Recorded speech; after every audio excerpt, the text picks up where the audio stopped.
السلام علیکم۔ بسم اللہ الرحمن الرحیم۔ سورۃ الفاتحہ کی فضیلت۔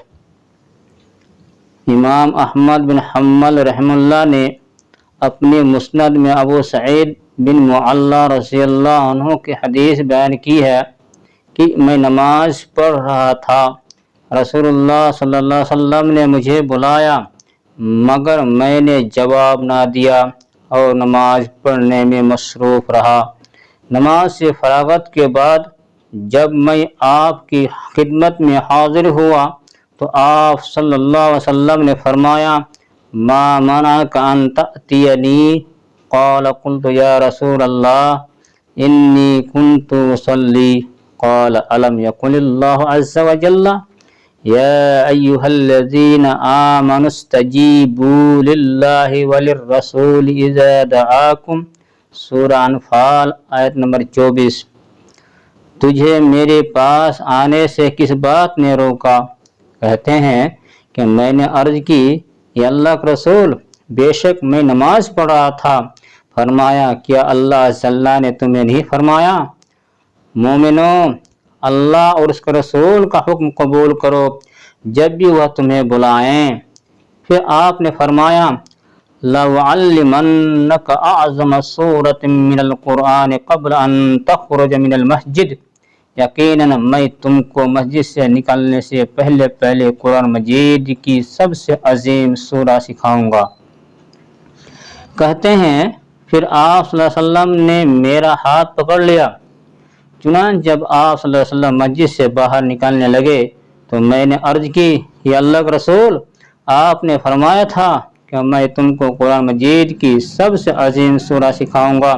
فرمایا نعم الحمدللہ رب العالمین یہ سبع المثانی والقرآن العظیم الذی اوتیتہ، ہاں میں یہ سورہ الحمدللہ رب العالمین ہے، یہی وہ سبع مثانی اور قرآن عظیم ہے جو مجھے دیا گیا ہے۔ مسند احمد حدیث نمبر 211۔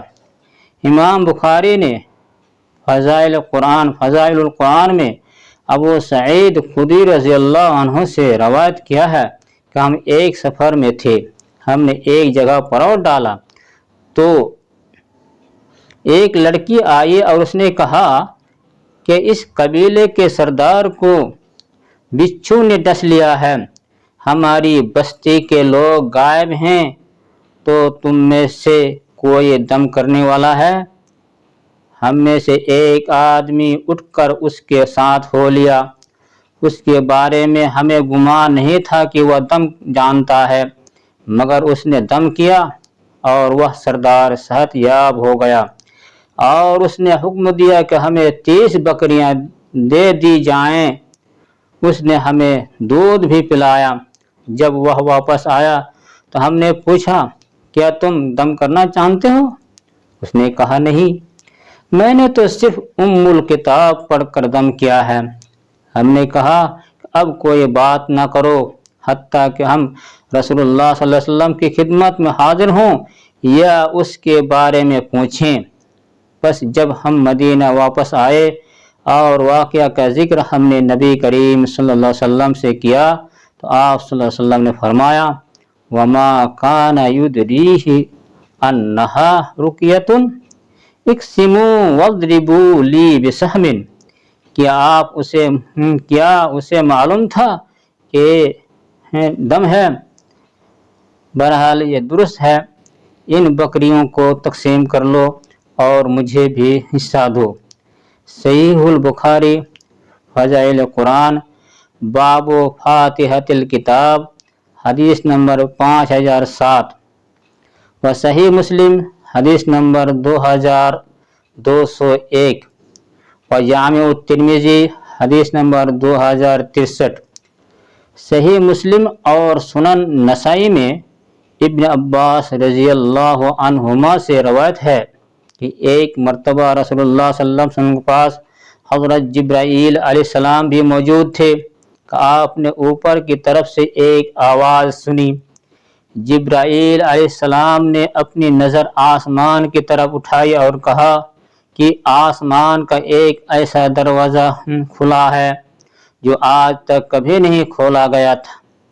اس دروازے سے ایک فرشتہ نکل کر نبی کریم صلی اللہ علیہ وسلم کی خدمت میں حاضر ہوا اور اس نے کہا کہ آپ کو بشارت ہو کہ آپ کو 2 ایسے نور دیے گئے ہیں جو آپ سے پہلے کسی نبی کو نہیں دیے گئے۔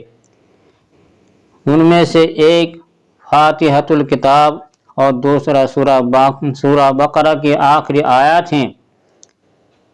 ان میں سے آپ جب بھی کوئی حرف پڑھیں گے تو اس کے مطابق آپ کو عطا کر دیا جائے گا۔ صحیح مسلم۔